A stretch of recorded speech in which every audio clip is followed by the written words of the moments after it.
Corporate दुनिया में आज बात करेंगे लक्जर स्टेशनरी की। दिल्ली की तंग गलियों से शुरू हुआ यह कारोबार आज देश के सबसे बड़े पेन और स्टेशनरी ब्रांड्स में गिना जाता है। इस कंपनी की कहानी केवल व्यापारिक सफलता की कहानी नहीं है, बल्कि है भारतीय उद्यमिता, पारिवारिक विजन और बदलते उपभोक्ता बाजार को समझने की मिसाल भी है।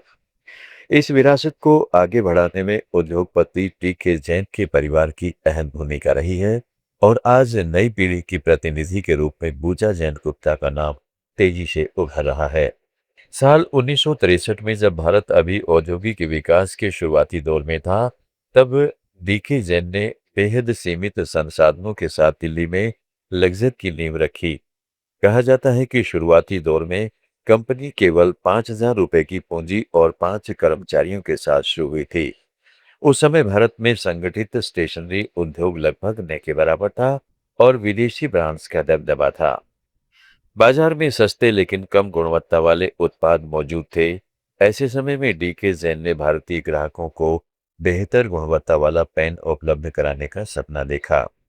यही सोच आगे चलकर लेक्चर को भारत में सबसे भरोसेमंद ब्रांड्स में शामिल करने वाली साबित हुई। 1960 और 1970 के दशक में भारत में शिक्षा का तेजी से विस्तार हो रहा था। सरकारी स्कूलों की संख्या बढ़ रही थी, कॉलेजों का विस्तार हो रहा था और मध्यम वर्ग आकार दे रहा था। इन बदलावों ने स्टेशनरी उद्योग को नई दिशा दी। लक्जर ने इसी अवसर को पहचाना और कम कीमत में भरोसेमंद पेन उपलब्ध कराकर अपनी मजबूत पकड़ बनानी शुरू कर दी। कंपनी ने केवल उत्पाद बेचने पर ध्यान नहीं दिया, बल्कि वितरण नेटवर्क को भी मजबूत किया। छोटे कस्बों और ग्रामीण बाजारों तक पहुंच बनाना उस दौर में आसान नहीं था, लेकिन लक्जर ने एजेंट और डीलर नेटवर्क के जरिए धीरे धीरे पूरे उत्तर भारत में अपनी मौजूदगी दर्ज कराई। भारतीय स्टेशनरी में वास्तविक बदलाव तब आया जब लक्जर ने अंतर्राष्ट्रीय ब्रांड्स के साथ साझेदारी की रणनीति बनाई। कंपनी ने वैश्विक तकनीक और भारतीय बाजार की समझ को जोड़ते हुए ऐसे उत्पाद लॉन्च किए जो गुणवत्ता और कीमत दोनों के स्तर पर प्रतिस्पर्धी थे। इसी रणनीति के तहत लक्जर ने जापानी और यूरोपीय कंपनियों के साथ तकनीकी सहयोग विकसित किया।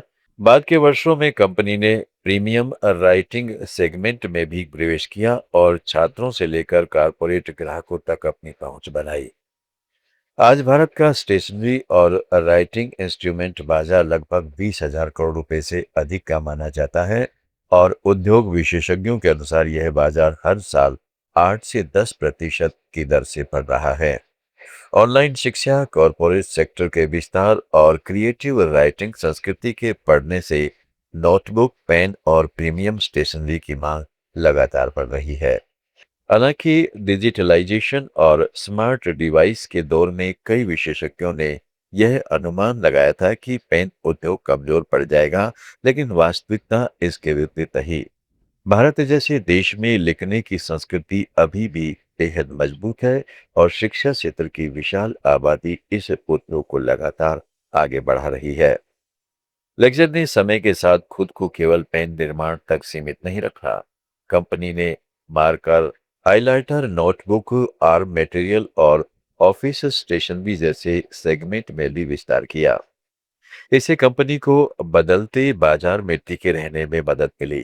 खास बात यह रही कि कंपनी ने स्कूल छात्रों के लिए किफायती उत्पाद और कॉरपोरेट ग्राहकों के लिए प्रीमियम रेंज दोनों पर एक साथ काम किया।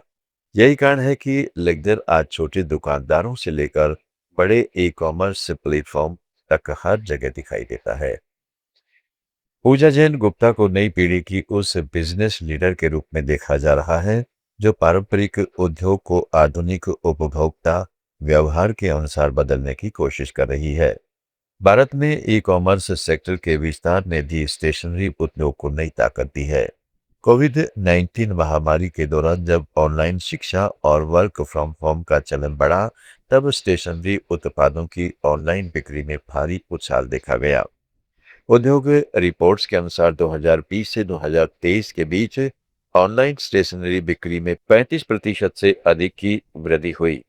लेक्चर जैसी कंपनियों ने इस बदलाव को जल्दी समझा और डिजिटल प्लेटफॉर्म पर अपनी उपस्थिति मजबूत की। भारतीय बाजार में विदेशी ब्रांड्स की एंट्री के बावजूद लक्जर की पकड़ मजबूत बनी रही। इसकी एक बड़ी वजह कंपनी का वितरण नेटवर्क और भारतीय उपभोक्ता की जरूरतों की गहरी समझ रही। भारत में आज भी लाखों छोटे रिटेल स्टोर स्टेशनरी बिक्री का मुख्य आधार है।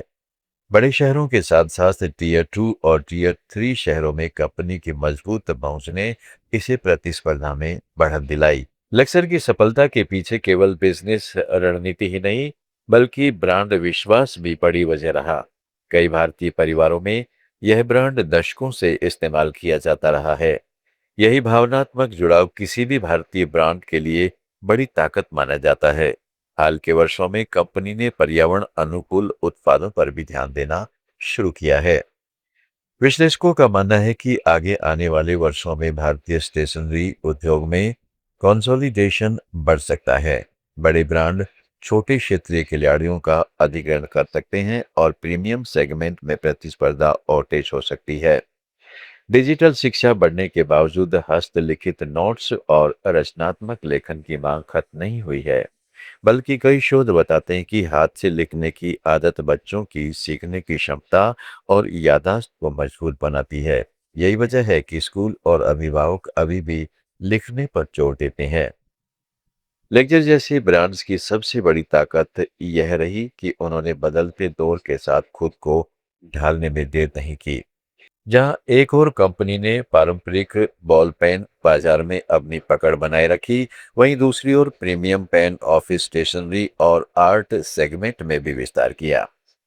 भारतीय उपभोक्ता की बदलती पसंद को समझना किसी भी कंपनी के लिए सबसे बड़ी चुनौती होती है, और यही चुनौती भविष्य में भी उद्योग की दिशा तय करेगी।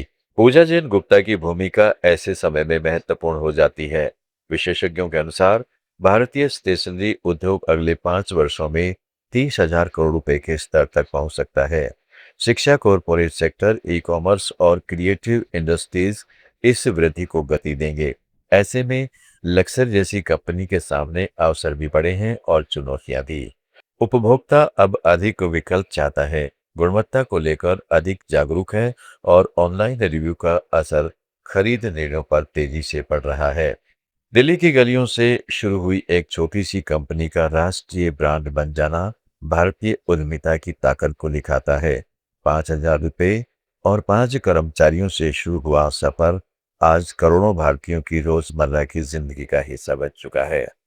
यह कहानी केवल एक कंपनी की सफलता नहीं, बल्कि उस भारत की कहानी भी है जिसने सीमित संसाधनों के बावजूद वैश्विक स्तर पर अपनी पहचान बनाई। लेक्चर की यात्रा यह साबित करती है कि सही दृष्टिकोण, गुणवत्ता पर भरोसा और बदलते समय के साथ खुद को ढालने की क्षमता किसी भी व्यवसाय को नई ऊंचाइयों तक पहुंचा सकती है।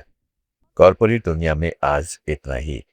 कॉर्पोरेट सब्जेक्ट्स पर हमारे इस डेली ऑडियो वीडियो शो को रोज देखने के लिए फॉलो करें लेट्स माइक चैनल को। इस रेडियो पर सुनने के लिए आप लेट्स माइक ऐप भी डाउनलोड कर सकते हैं।